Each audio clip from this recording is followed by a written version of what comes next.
Welcome back to Season 3 of Snubs and Dubs, where we're talking about the Snubs and Dubs of the 74th Academy Award for Best Picture. I'm your host, Kyle Tobiasen, and as always, I'm joined by my co-host, Jason Miller. Jason, how you doing? Kyle, I'm doing pretty good this week. How about you? Oh, it's good. It's been a good but busy week. I haven't actually done any other watching because it's been so busy. Did you do any other watching? I didn't do any other watching. Yeah, either. I mean, there's lots of TV going on. Yes. I've been keeping up with House of the Dragon, and I've been keeping up with She-Hulk.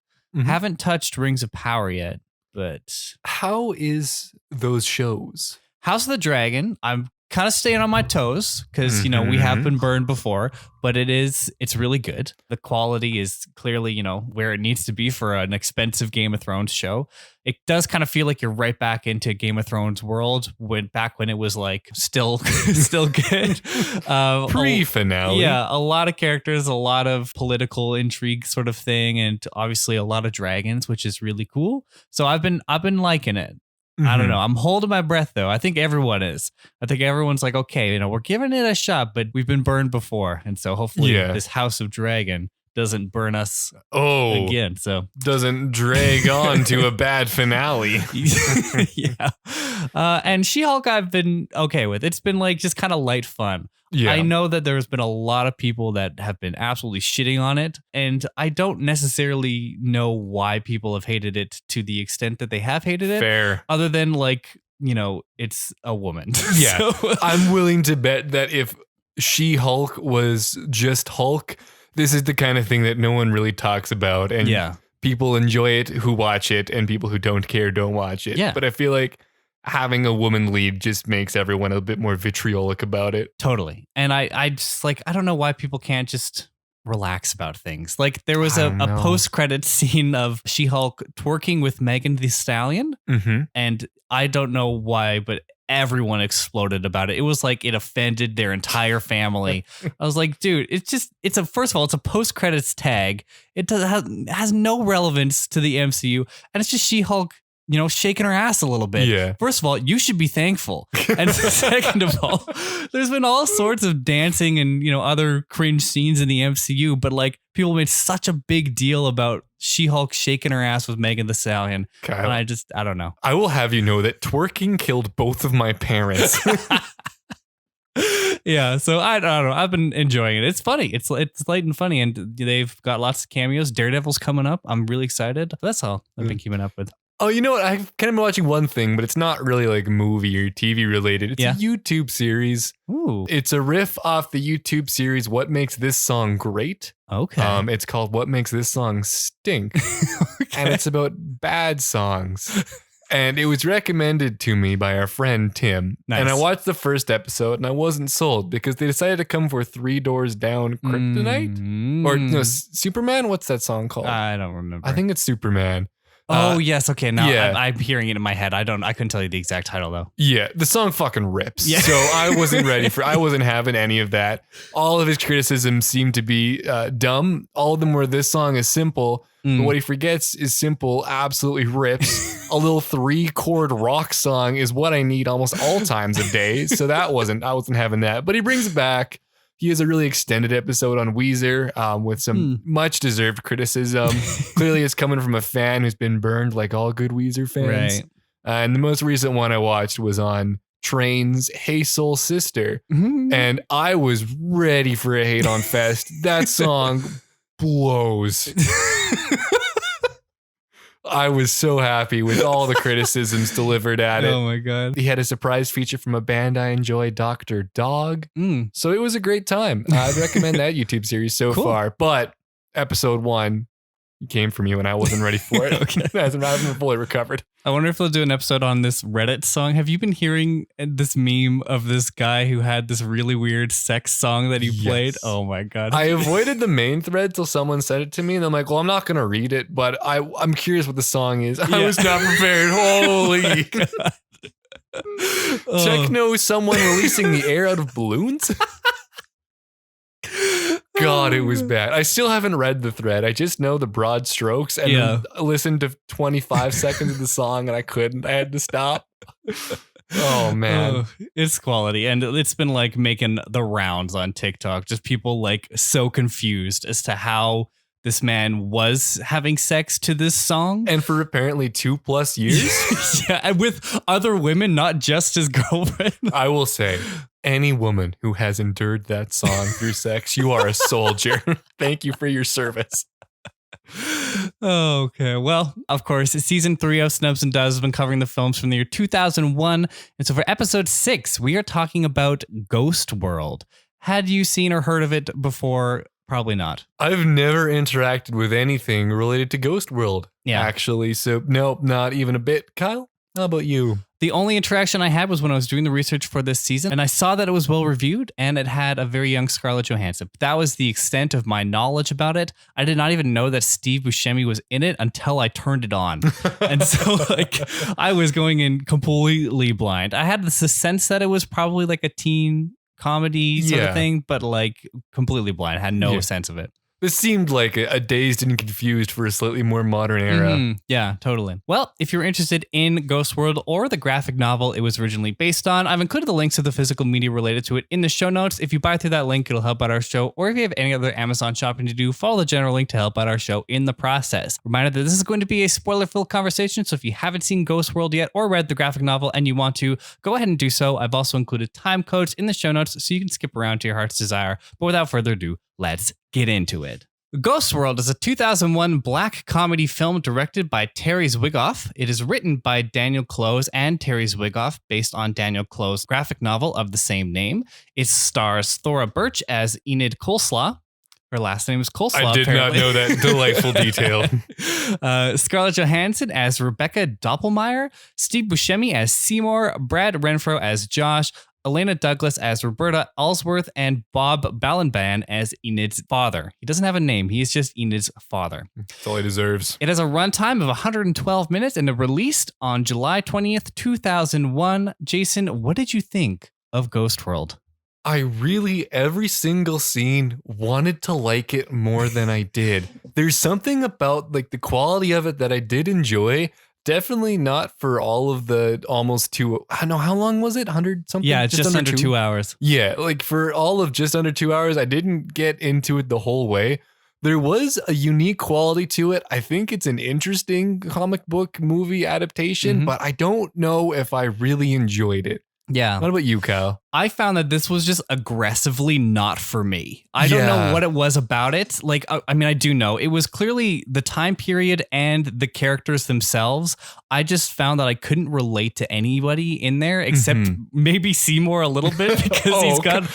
Kyle. I mean, that's kind of sad and pathetic because like I get that the whole movie's point is to say that they're rejecting adulthood and rejecting the concept of moving on from high school and the notion of just like bland adulthood. Yeah. Because like we'll get to it, but there's scenes later where Rebecca is kind of conforming to traditional, sense of adulthood and growing up. Whereas Enid is just aggressively not conforming to that and just kind of refuses to.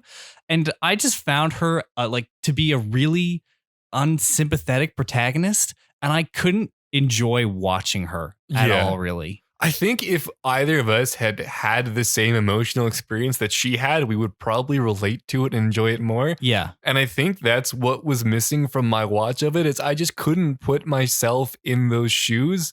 So watching it, she just kind of came off as annoying in parts. Yeah. And just not like too much of her own problems were caused by her to be a fully empathetic scenario for me. Yeah. And I was just kind of waiting for her to I don't know, snap out of it a little bit, like maybe have some sort of realization that not everything in the world is total shit and you need to reject everything about it. But I don't really feel like she comes to that conclusion. And that's probably the point. Yeah. Like they don't want Enid to become that character. Otherwise, maybe that's a sad ending.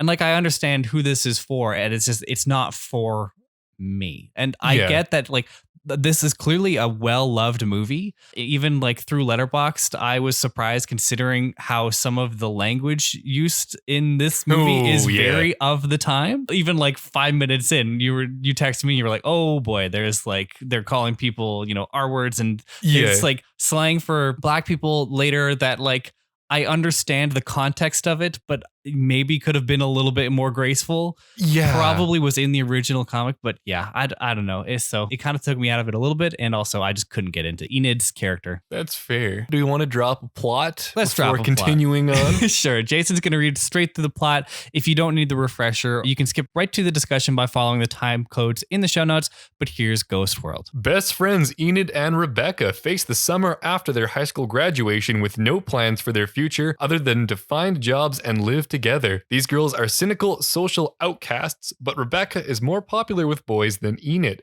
Enid's diploma is withheld on the condition that she attends a remedial art class. Even though she is a talented artist, her art teacher, Roberta, believes that art must be socially meaningful and dismisses Enid's sketches as nothing more than light entertainment. The girls see a personal ad in which a lonely middle-aged man named Seymour asks a woman he recently met to contact him. Enid makes a prank phone call to Seymour pretending to be the woman and inviting him to meet her at a diner.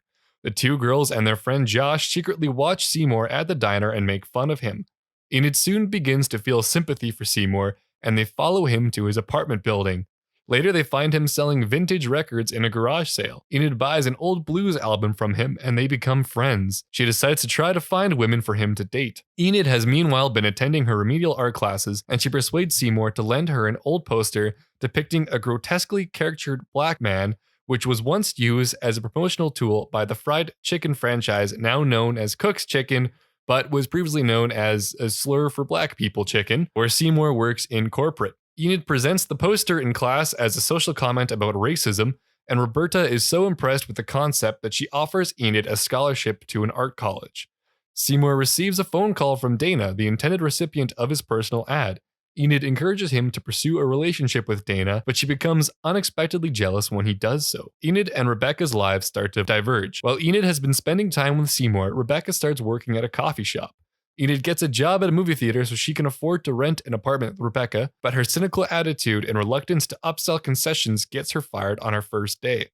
The girls argue, and Rebecca abandons the idea of living with Enid. When Enid's poster is displayed in an art show, school officials find it so offensive they force Roberta to give her a failing grade and revoke the scholarship Enid was offered. Enid turns to Seymour for solace, resulting in a drunken one-night stand. Seymour breaks up with Dana and is called to account at work when the slur chicken poster is publicized in a local newspaper. He unsuccessfully tries to contact Enid, only for Rebecca to tell him about Enid's prank phone call, describing the way they mocked him at the diner. Seymour is upset and goes to the convenience store where Josh works. Another customer ends up in a violent confrontation with Seymour, resulting in his being injured and hospitalized. Enid visits him in the hospital to apologize. After everything that has occurred, Enid gives in to her childhood fantasy of running away from home and disappearing. She has seen an old man, Norman, continually waiting at an out-of-service bus stop for a bus that will never come. Finally, as Enid watches from across the street, Norman boards an out-of-service bus. The next day, while Seymour discusses the summer's event with his therapist, Enid returns to the bus stop and boards the out-of-service bus when it arrives. Post-credit scene shows an alternate version of Seymour's scene in the convenience store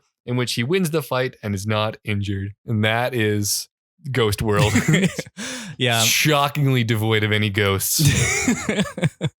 Yeah, I liked that post-credit scene. I didn't actually know there was one until I was reading Letterboxd reviews after I watched it. Mm-hmm. And I was like, oh, there's a post-credit scene? So I had to go back and look at it, and it was just Steve Buscemi beating up a bunch of men, and it was fun. I didn't watch it. I didn't know it was in there. Oh, no? In the Yeah. Wikipedia plot. Yeah, it's just a goofy alternate take. Like, it's not anything that you need to see, but yeah, it was a fun thing to view. But Ghost World as a whole, what did you feel? Because I feel like I went on a bit of a rant at the start. Yeah. I don't know. I feel like it's not a bad slice of life movie. I do enjoy the concepts that are at play.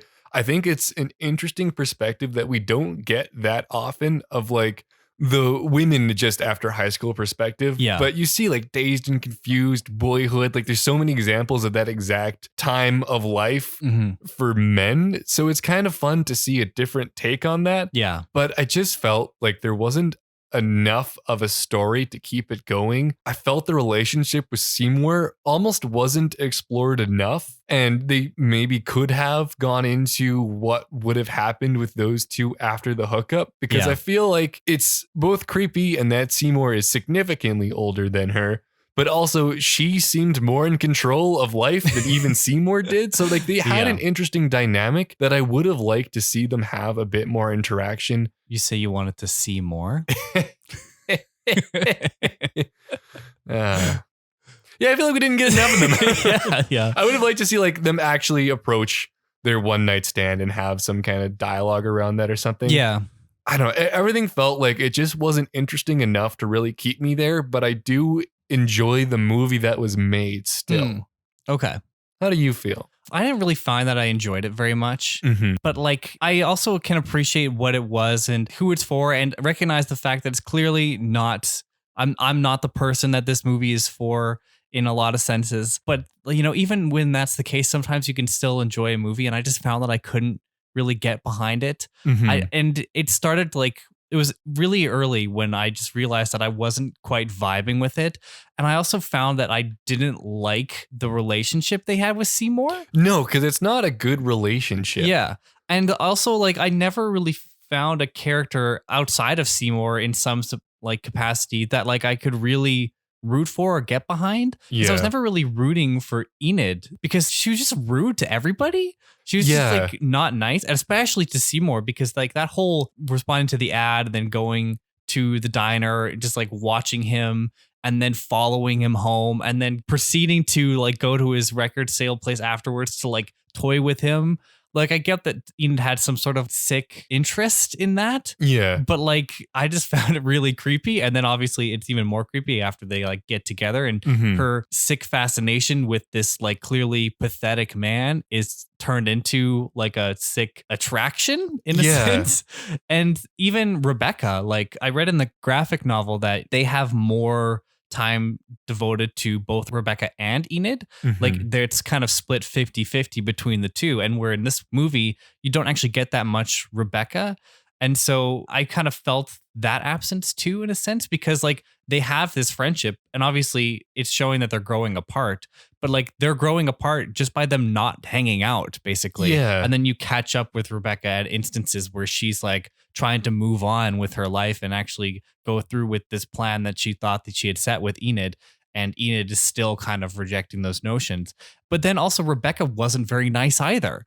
Like she was like outwardly rude to Seymour to his face when they went to the apartment later. And like, I get that, you know, you had to get that point where she revealed the origins of their relationship was not in good faith, but like, she was still just like not nice to people. I don't know. Yeah. So I feel like there's a better way to make her be the foil, where clearly she's the one growing up where Enid's not. But because she doesn't get any screen time for that, you just kind of check back in with her every 30 minutes or so. And now, now she has a job. Now she's looking at homes and she has a job. Now she's moving in.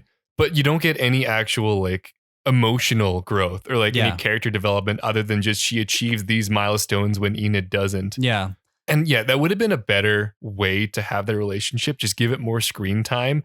Maybe have more use for some of the scenes that are in there, because they spend a lot of time devoted to Enid and Seymour's relationship that doesn't need to be. Because like my beat on it is that Enid, instead of wanting to grow up and having her own life, she just kind of vicariously tries to do that through Seymour, so she doesn't have to do anything. Yeah. And then once he does actually experience some success, she goes in to derail it because now he's outgrown her, which is a sad state of affairs. That's like Mo from The Simpsons one-upping you. Yeah. Well, yeah, because she hates that he is actually moving on in life too. Yeah, like he's got genes now. Yeah, the idea that like a woman could come into his life and like he could be set on a more positive track, even if maybe he doesn't necessarily like being with her. But also, I guess in a small victory, Seymour does break up with, what's the girl's name? Dana, because he realizes that he doesn't like being with her and that maybe he's just being with her because he's not really got many options. And so like that kind of works, but it's only because Enid shows interest and he thinks that he has this relationship now with Enid. And so it's just like, it's all back and forth, and that's nothing really feels that positive.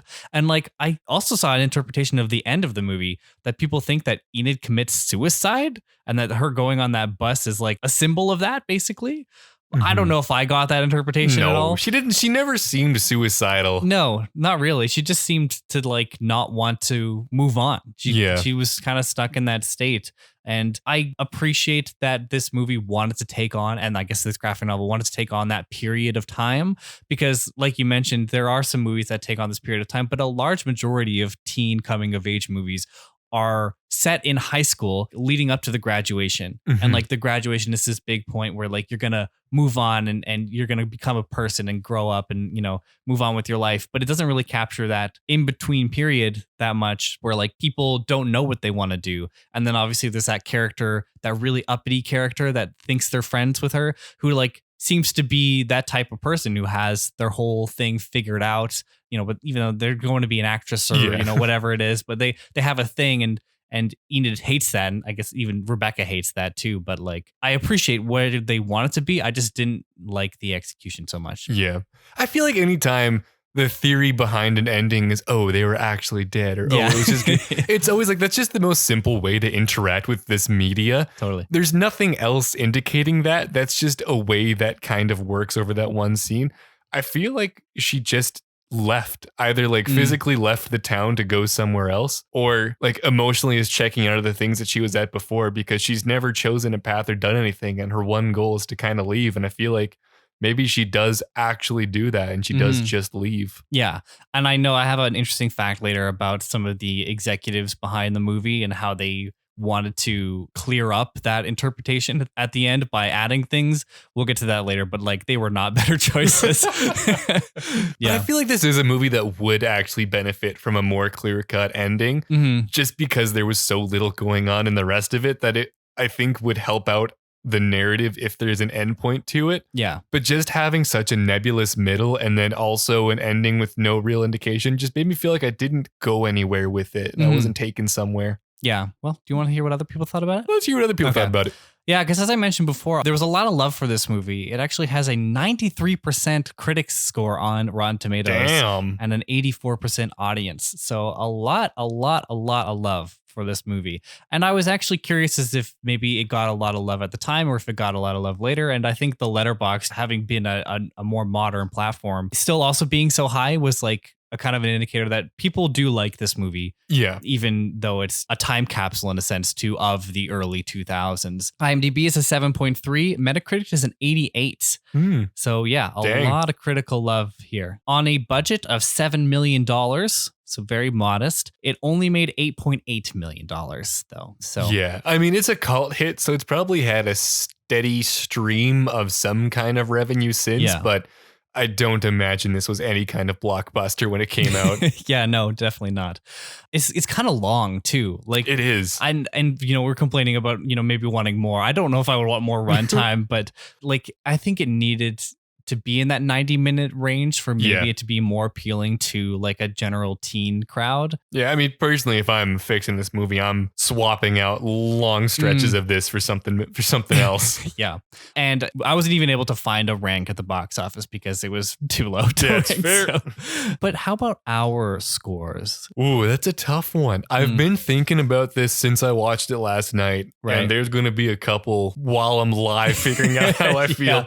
But Kyle, let's start us off with your enjoyment. I put this at a 2. I put it at 2.5. I also felt like it wasn't entertaining, but I was still drawn by elements of it. I think mostly wishing it was a better entertaining movie, but I still realize that there is something here and a reason for it to be a cult classic. I just didn't see it. Yeah. What's your craft? I gave this a 2.5. It was clearly a low budget movie. It did feel like that sometimes. I don't know if you noticed, but there was a lot of sound mixing issues. Like maybe it was just from my soundbar, but like some scenes, especially when he was in the hospital, Seymour, it suddenly felt like they were using the in-camera audio and not like an actual mic.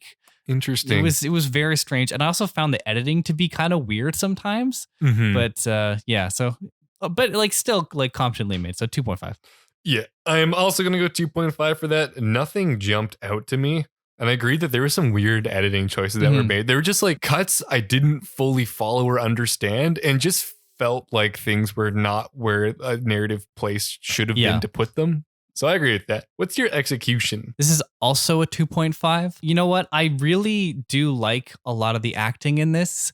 I think that the 3 main leads are pretty good. ScarJo is putting on this like really low voice. I don't know if maybe that was just like her thing in the early 2000s. We'll see another movie with her in it later this season. But like she just has that really low, raspy voice that I know she still uses it's obviously her voice, but I felt like she was really selling it in this movie. And Steve Buscemi also really good, but I don't know if he could ever do really that much wrong. No, and this seemed like a kind of really scaled back role for him because Seymour is not a very multi-dimensional person. He has a bit of an arc to him, but it seems like not a difficult character to capture. No, he's pretty reserved except for that one scene where he's yelling at the mother and her child in the stroller. That was a pretty good bit. I'm going to give it a 3.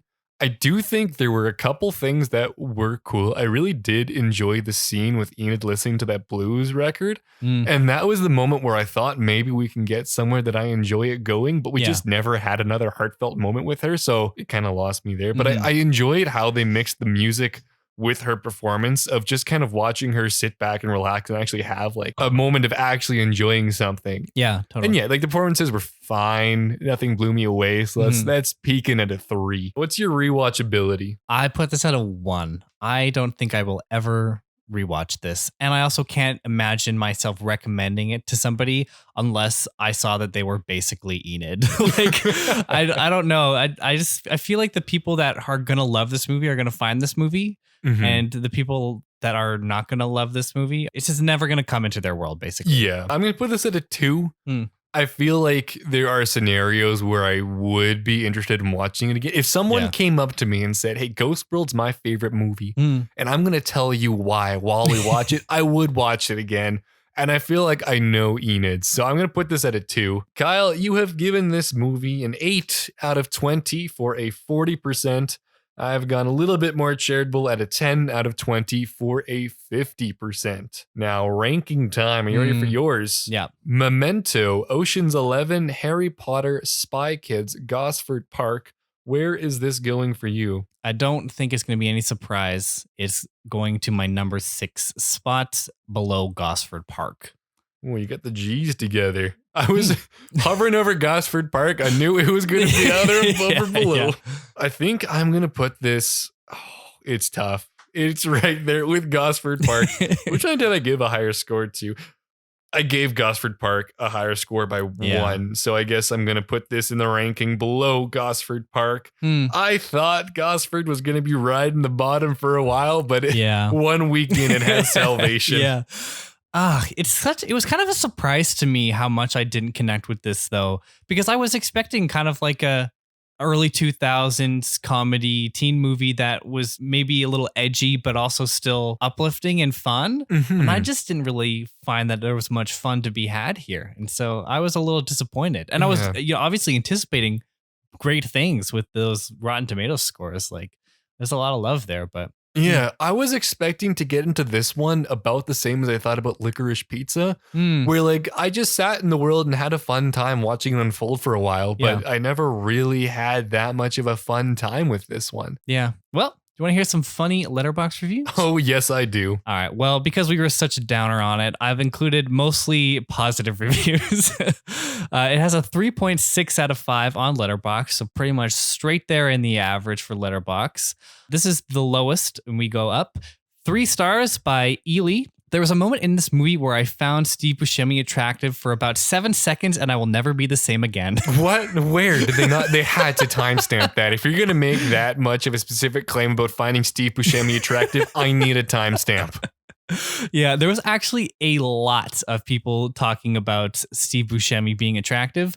There was another review. I didn't write this down because it was basically derivative of a lot of the Steve Buscemi's attractive sort of thing, where it was like, I related to this movie a lot because I also found Steve Buscemi attractive at an alarmingly young age. So it was weird. Okay, there's a mental health crisis going on around here. If that many people are saying, yeah, Steve Buscemi, I'd slap that up. Unbelievable. That's not the point of the movie. Oh, okay. This is 3.5 by Laura. Scarjo saying he gives me like a total boner. In her deep monotone voice got me feeling some time of way. Sometime. Love the lack of energy. Go girl, give us nothing. That's a good ending on that one. That's how old were they? She was 15 at the time. I don't know how old Enid's actress was. I feel like she was a little bit older. I feel like that too. Actually, that came up because I actually wrote that as part of my fact that Scarjo was 15 at the time, because I was trying to do some math of like how old she was based on how old she was now. But like when they filmed it and when her birthday is, yeah, she was 15. So Ooh. I thought she was a little bit older. Now I'm curious how old Thora Birch was at the time. Yeah. She was born in 1982. So yeah, she was about 20. But I was thinking because she actually kissed Steve Buscemi. And she was 18. 82 and they filmed in 2000. Right, so yeah, she was 18. Still weird. Yeah. But significantly better than if she was also 15. Yeah, totally. All right, 4 stars on a rewatch by Becca. Why does the scene with Steve Buscemi eating chicken have better sound editing than like 75% of the movie? I'm hearing that chicken chewing in HD. It was a weird choice. She was going to just chow down on that chicken. All right, and lastly, 4.5 stars on a rewatch by Keith. That moment when Rebecca is showing Enid her new apartment and says, "Oh, wait, I have to show you something really cool," then proceeds to show her a fold-out ironing board. There has never been a more accurate example of the transition from adolescence to adulthood. Very true. That said, kind of wicked. Yeah. Anything that folds out is so rare nowadays that I would have my mind blown. I saw a buddy of mine in one of the places he was living at had a fold-out guest bed. Ooh. That shit fucking rocked. God, that was cool. Yeah. Well, that iron board, clearly not the same level. You can't sleep on it, but still pretty wicked. Yeah. Well, if you guys didn't need any sort of proof that maybe we didn't relate to Enid in this movie, that was it. All right. Academy Awards. Did it? No, I'm going to guess. Actually, it did. Why? Best Adapted Screenplay. Interesting. Yes. Interesting. It didn't win, but it was nominated. I'm going to remember that for later. Put that down for later, too. Yeah. Other notable awards, it was the Writers Guild of America nominee for Best Adapted Screenplay. Steve Buscemi and Thora Birch were nominated for Golden Globes for Supporting Actor and Best Actress in a Motion Picture, Comedy, or Musical. And Steve Buscemi was actually nominated for 22 Supporting Actor awards across critics groups and won 11 of them. So went 50%. Good for him. Yeah. I'll never disagree with Steve Buscemi getting some golds. Yeah, I'll be curious about the rest of the supporting actor race at the end of this. I think he's kind of on the outside. He didn't immediately jump out to me, but he is still like giving that Steve Buscemi quality that you expect from Steve Buscemi. Oh, yeah. And even though he is doing kind of a reserved performance, it is still good performance. So yeah, exactly. Nothing wrong with it.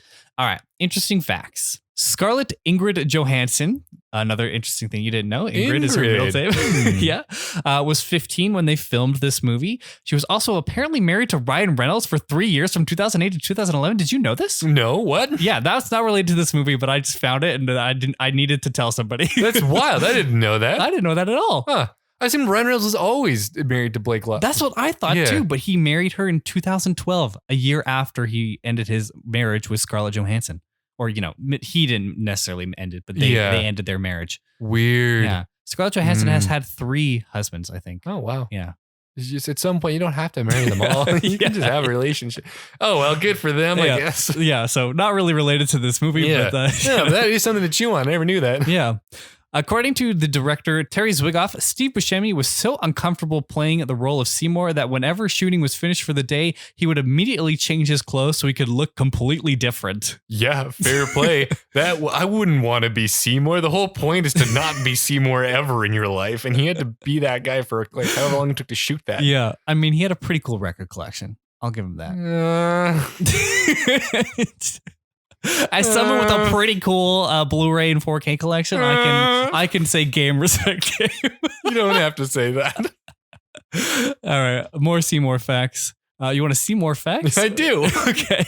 The character of Seymour appears only as the victim of the girl's prank in the comic and was made more significant at Terry Zwigoff's suggestion. Another change includes Rebecca having a rather diminished role compared to her role in the comic, which gave a more balanced amount of attention to both girls. So not only, as I mentioned before, did Rebecca have more play in the comic, but Seymour had less. Interesting. Because I thought, Seymour's not like that complex of a character, but he feels like he could have been one of the main characters of that world. Totally. And because the movie seemingly revolves a lot around Seymour in Enid's journey. It's weird that in the comics, that was only the prank. That was all that he had part of it. So yeah.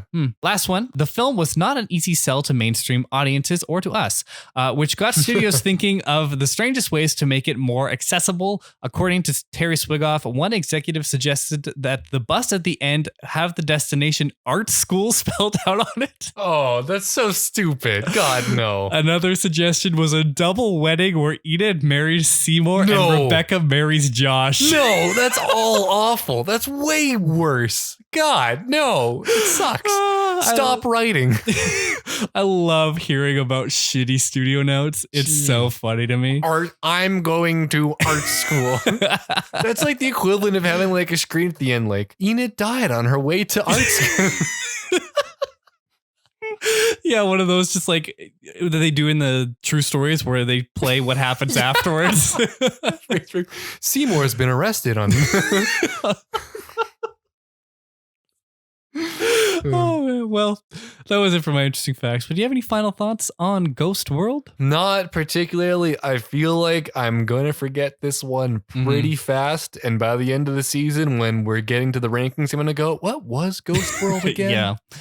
I totally agree. I've just like, it's actively voiding my brain, especially because, you know, peek behind the Snubs and Dubs curtain. We're doing 2 episodes in a row right here. Wow. And the movie that we also watched has held a large place in my brain. Powerhouse. Yeah. So I think this one didn't really stand a chance there. Well, I want to thank you guys for listening to Season 3, Episode 6 of Snubs and Dubs. As always, you can find us everywhere on social media at Snubs and Dubs. That's on Instagram, Twitter, Facebook, Letterboxd, etc.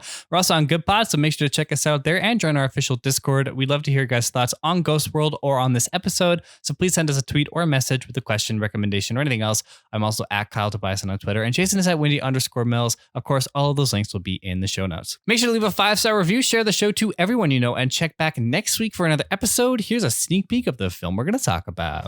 You're not exactly what I expected. One name spells adventure. How about him? Before this is over, I'm gonna need a whole lot of serious therapy.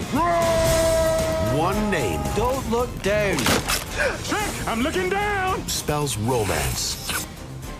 It's no way to behave in front of a princess. Oh, wow. She's as nasty as you are. Come on!